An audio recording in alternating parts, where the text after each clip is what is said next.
Good evening. இன்னைக்கு பார்க்க போகிற டாபிக் பார்த்தீங்கன்னா ஃபேட் லாஸ்னால் என்னன்ற ஒரு கண்டென்ட் பார்க்க போகிறோம்.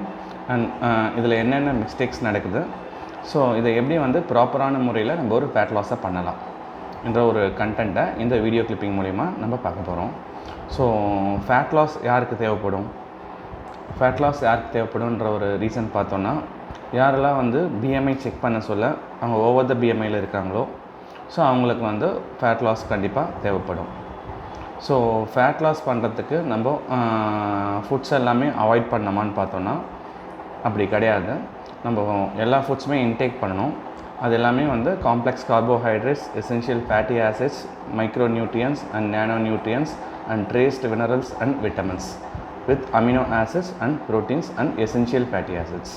ஸோ இந்த ஃபுட் பேலன்ஸ்டாக இந்த ஃபுட்டை நீங்கள் எடுத்திங்கன்னா உங்களுக்கு நல்ல ரிசல்ட்ஸ் கிடைக்கும்.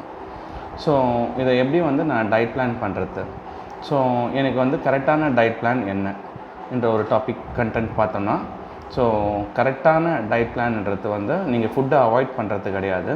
உங்களோட பாடியோட ஐடியல் ரேஞ்சுக்கு ஏற்ற மாதிரி உங்கள் ஃபுட்டை பேலன்ஸ் பண்ணி ஒரு நியூட்ரிஷன்ஸ் கிட்ட வந்து நீங்கள் பிளான் பண்ணி வாங்கிட்டு, ஸோ அந்த பிளானை நீங்கள் ஃபாலோ பண்ண சொல்ல உங்களுக்கு நல்ல ரிசல்ட்ஸ் தரும்.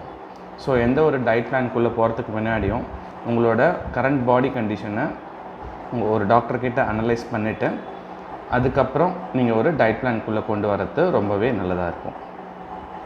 ஸோ நிறைய பேர் என்ன பிளான் இப்போது கரண்ட்டில் என்ன பிளானிங் போகுதுன்னா, வெறும் சப்பாத்தி இல்லைனா வந்து வெறும் ஃபைபர் கண்டென்ட் மட்டும் எடுக்கிறாங்க, ஃபேட்ஸ் எல்லாமே அவாய்ட் பண்ணுறாங்க.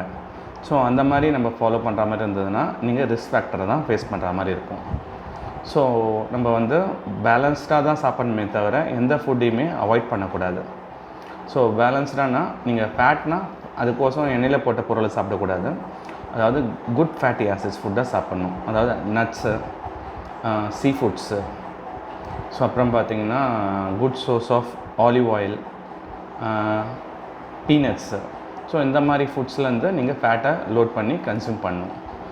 அதர் தென் பார்த்திங்கன்னா நீங்கள் ஃபேட்டே இல்லாமல் சாப்பிட்டிங்கன்னா கண்டிப்பாக வந்து உங்களோட அதாவது ஜாயின்ட்ஸ்க்கும் இல்லை டென்டலுக்கும் ப்ராப்ளம் வரத்துக்கான சான்சஸ் ரொம்பவே அதிகம். அண்ட் ஏர் லாஸ் ஆகிறதுக்கான சான்சஸுமே ரொம்ப அதிகம் டியூரிங் ஃபேட் லாஸ் பீரியடில் நீங்கள் ப்ராப்பரான டயட்டில் இல்லைன்னா.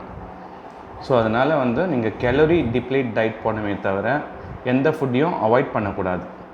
அதாவது கெலோரி டிப்ளேட்னால் உங்களோட பாடிக்கு பேலன்ஸ்டாக ஐடியலான ஒரு ஃபுட்டை நீங்கள் ஸ்டெப் ஆன் ஸ்டெப்பாக, அதாவது மீல் 1, மீல் 2, மீல் 3 என்ற மாதிரி ஒரு 4 to 6 மீல் பிளான் பண்ணி நீங்கள் ஃபாலோ பண்ணணும்.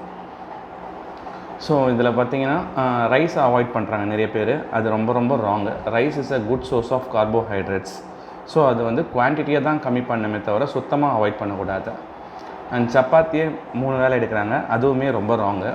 ஸோ ஒரு நல்ல ஃபுட்டையே வந்து நீங்கள் அதிகமாக எடுத்திங்கன்னா அதுவே வந்து உங்களுக்கு ஒரு பேடான எக்ஸாம்பிளாக இருக்கும். அதுவே வந்து உங்களுக்கு ஒரு ஃபேட்டை அதிகமாக ஸ்டோர் பண்ணுறதுக்கான ரீசனாகவும் இருக்கும். ஸோ அதனால் வந்து எல்லா தானியமும் வரணும், எல்லா நட்ஸும் வரணும், ப்ளஸ் எல்லா ஃப்ரூட்ஸும் வரணும், எல்லா வெஜிடபிள்ஸும் வரணும். அது பேலன்ஸ்டாக வரணும். ஸோ இந்த மாதிரி ஒரு பேலன்ஸ் நியூட்ரிஷன் டயட்குள்ளே போயிட்டு உங்களோட ஃபேட் லாஸை வந்து ஒரு 90 டேஸ்லேருந்து ஒரு 120 டேஸ் வரையும் நீங்கள் பிளான் பண்ணி கொண்டு போகிறது ரொம்பவே நல்லதாக இருக்கும். அண்ட் இமீடியட் அண்ட் ரொம்ப ட்ராமேட்டிக்காக ஃபேட் லாஸ் பண்ணணும்னு நினைக்காதீங்க.